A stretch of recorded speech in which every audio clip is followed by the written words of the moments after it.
you check the children. Show a little mad sometimes. Hi, I'm Chucky. Wanna play? Sometimes. That is what You're gonna need a bigger boat. Bienvenidos, Fright fans! Welcome to the Horror Show. I'm Jaime and Fuego, and stoked to be doing another patron review, getting caught up on as many of these as possible during the holiday season when I have a little break between Arizona State, this fall and spring semester. So, a few weeks off, getting caught up on some stuff, which is cute. And this is another recommendation from one of our most devoted, awesome supporters here at the Horror Show, our friend Sam Glass. He's been on the channel before, and this is a recommend from him that I had actually seen before his recommend. So unlike the previous thing that I filmed today, which was Oregon Trail, which is another 2023 release, this is a 2023 release as well. This is one that was on my radar beforehand and I had already checked out, and this is To Catch a Killer. And so, man, Sam, you know what's up, because I had seen this and I was damn impressed. Now, this is another where I don't know if I would necessarily say it's full-on horror. So yeah, this was something that I had seen already, beforehand, and it was on my radar, before Sam even made the awesome recommendation for this. And so, yeah, To Catch a Killer, not full-on horror. This is more so on the side of, like, investigative, like, police procedural thriller sort of bits, but it wins out and gets coverage here, not just because Sam recommended it, but also because of the fact that it is very brutal in the murders that go down in this. And so the film starts out, just guns blazing, man, no pun intended, because of the fact that it's Baltimore, Maryland, it's New Year's Eve, and you see this, like, lavish party that's going down, and all of a sudden, a sniper just starts shooting people up, man, and we're talking, like, very graphic and very brutal deaths of these people, and it's being done with just like an experienced sort of efficiency. So you're like, okay, this person is probably former military or something like that, but they're not caught. And so something as with the magnitude of this, overall thoughts, I thought this was very compelling. You've got some terrific performances, most notably from our two leads, one of which is Ben Mendelsohn, who's one of my favorite actors out there, man. And that was what really brought this on my radar initially before, Sam even recommended it, and that's why I had actually VOD rented this to watch it. But you also have a terrific performance from our lead girl, who I don't think I'd seen in anything before, Shailene Woodley. She is great, and it's really the dynamic between these two. It has her character, there are some similarities to like a, Clarice, portrayed by Jodie Foster, in the fact that, she's in law enforcement, and, it's still, despite the fact that everybody wants to say, women are not looked down upon for being, in the military or for being in law enforcement, but you gotta believe, you're damn right that there are still some chauvinist shitheads out there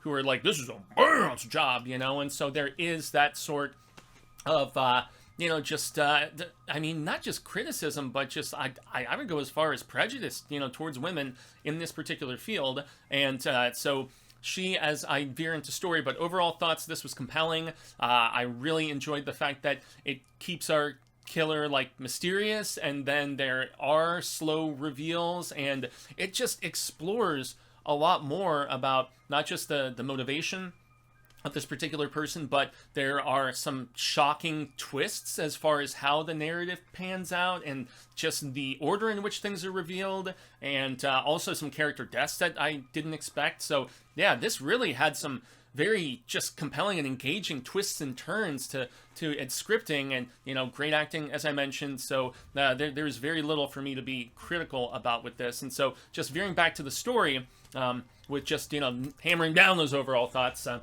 So yeah, after that horrible killing spree transpires, they have to bring in the FBI. And so the FBI agent is played by Ben Mendelsohn. And so whereas in the local law enforcement in Baltimore, our lead character that Shailene portrays, you can tell, like, she's looked down upon by these dudes. And so there are some dudes in the local law enforcement that when Ben Mendelsohn takes a shine to her character, and, is just wanting her assistance in the investigation here, they're just like, oh, you want her help, and so on. And then we actually get some interesting reveals about, her backstory and her past, and the fact that she was aspiring at one point to be a part of the FBI. There's certain, technicalities and things that had happened in her past that kind of thwarted that from transpiring, which is why she's in local law enforcement, but that she is very sharp, very insightful, and it's something that Ben Mendelsohn's FBI character picks up on, almost immediately within their first series of interactions. And so then it really boils down to trying to track down this person, see why first and foremost, and the pathos with which, especially in the third act, that it veers into as like the ultimate confrontation is kind of going down without spoiling stuff.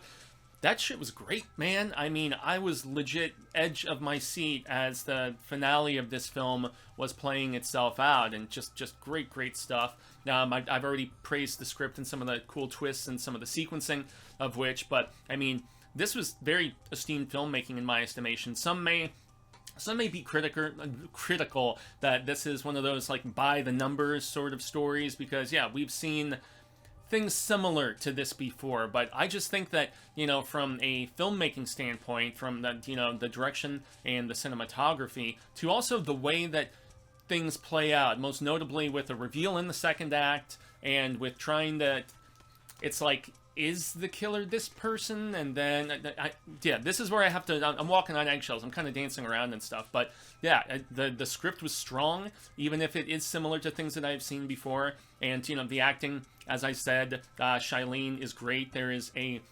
vulnerability, but also a toughness, and seeing her kind of gaining confidence within herself based on the fact that someone like Mendelsohn sees, just the sharp smarts within her, and that, as like her timidness has to kind of take a back seat and get thrown out the door as the stakes get higher, and as, we're just building towards this ultimate confrontation and whatnot. So yeah, very strong acting from the ensemble, but most notably, it boils down to the chemistry between Shailene and Mendelsohn's characters. I sang the praises of the fact that, this is very much, this is not like super low budge trying to be gritty and edgy. There was, from what I could at least gauge, a budget. This isn't like, it's not going to rival something like The Wire as far as grittiness in Baltimore, but it has shades of it, man. It most definitely does. And I really just have to sing the praises of how things play out in the second, in the third act, and how the order of certain things was really, what I found most interesting about it. And also, you can tell the production value, not just from the opening scene, but the finale as well. And just some of the gore with, when people are getting shot up with, like, sniper rifles and stuff. It really just upped the serious factor by seeing what I perceived, at least, as the accurate aftermath of just these deaths in an instant and stuff, because it's brutal, man, and that's just another area where this film shone, and it's where it gets close enough to the horror territory, so to speak, because you've got like bookends of brutality in a lot of ways, and then everything in between is the arc of Shailene's character, and yet also just the character study of trying to figure out, just first and foremost who this is, who has, committed these murders and stuff, but also why. There's some interesting bait and switch aspects that I appreciated as well. So yeah, not much I can remember, because it's been just a little bit since I've watched this one, but from like a score standpoint or anything, but I mean, sound design from when these people are getting shot and whatnot, and I mean, I don't know, this was upper level filmmaking, and I think it's one that's this did get a theatrical release. I remember seeing it, but it was one of those very limited windows where it ended up on VOD pretty quickly. I do want to make mention of where you can actually track it down and stream it. Okay, To Catch a Killer. All right, where is this one showing? Okay, so I did remember it was on one of the streaming services. This can be viewed on Hulu. So this is a recommend from me, just like it was from Sam Glass. To Catch a Killer, once again, more of a psychological thriller with some brutal elements, and yeah, just a very well put together. This was not goofy or hammy. It took itself very seriously. Great performances, gore when we needed it and when it fit the story. And yet not gratuitous, just in my estimation, accurate and had some interesting twists and turns along the way. So To Catch a Killer, which can be seen on Hulu, it was a recommend from our patron Sam Glass, and it is definitely a recommend from yours truly, Jaime Fuego, as well. So grande gracias, everybody. This is me rounding out the patron reviews that I'm getting done this week. So, yes, you can find moi on all social media sectors, Twitter, Instagram, or X, whatever, Insta, the Facebookies, YouTube. Definitely, like this video. It is unlisted unless, being a 2023 release, it does decide to migrate over. There's always that possibility. But, yeah, this was one of the stronger, not necessarily a genre that I constantly seek out, but, when it's done well, as it most definitely was with Adept Skill in this particular case, yeah, I definitely have to give the credit where it's due, and once again, credit to Sam for making sure that this gets reviewed, and that the other patrons and, potential other people on the channel who might get the chance to see it will be properly informed about one of the stronger releases I saw in 2023. So, once again, I've been Fuego, all of y'all have been Rad Status, and thank you so very much for the support here on the Horror Show channel Patreon. So, until next time, Fright fans, remember, stay scared.